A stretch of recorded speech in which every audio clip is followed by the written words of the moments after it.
Now, a question that has been asked several times, or like students have asked me in the past, is, well, if we have a function, f of x, and we know the domain of f of x, and we're just trying to find the range, well, like, without, like, looking at the domain, or just looking at the graph of this function, or just picturing this graph, how could I find the range? For example, we have f of x equals to x squared. How can we find the range of this function? Well, we know the domain of this, right? The domain is, of course, all real numbers, negative infinity to infinity. But without sort of picturing this function or just plugging in values and sort of noticing the trend with our y values, how can we find a range sort of analytically, or just using our equation here? So first of all, we know that f of x equals to y, right? F of x is just another way of saying y. So we can rewrite this as y equals to x squared.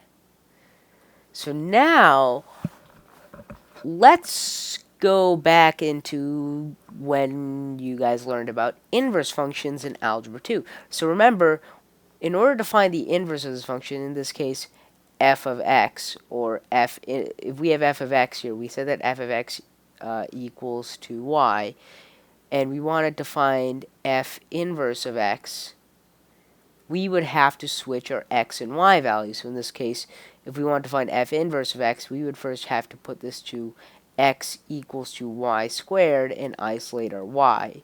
Whereas then y would equal to plus or minus the square root of x. So in this case, since we switched our x and y values, the f inverse of x would equal to plus or minus the square, or sorry, I should say equals to f inverse of x. My God, what is happening with my system today? F inverse of x equals to plus or minus the square root of x. So just sort of thinking about this, since, well, first of all, what does domain mean? Domain implies the interval of which the lowest, in terms of the function, the lowest x value to highest x value.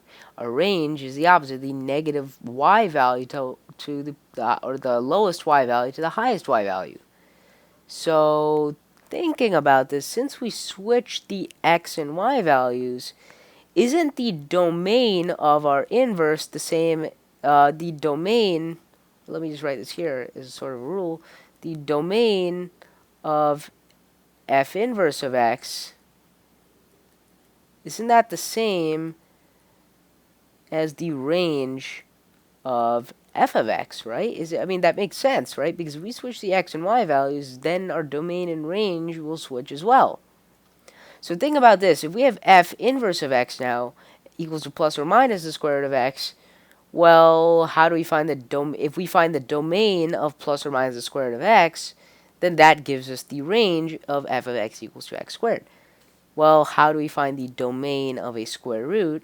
Well, we take the contents, or what is inside the square root, and put it greater than or equal to 0, because we know that something inside the square root can only be greater than or equal to 0. It cannot be less than 0, meaning the square root is negative.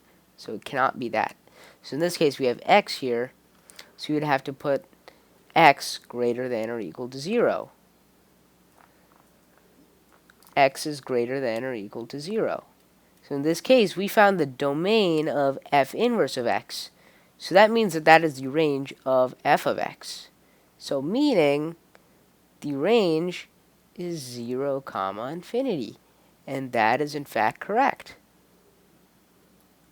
So just thinking about that, just thinking about how the role of inverse functions and how the domain and range switch when we switch our x and y values, just sort of gives us another perspective as to how to find the range of a function. Because this has been it's been asked to me a lot. So just of course you should be able to sort of visualize the range of this function. Of course, knowing that domain is all real numbers, what is our lowest y value? But just also thinking about the role of inverse functions helps as well. All right, so hopefully You learned something from this. Again, if you have any questions, leave them in the comments. If I messed something up, please also spot the mistake by commenting in the comments. Anyways, see you on the next one.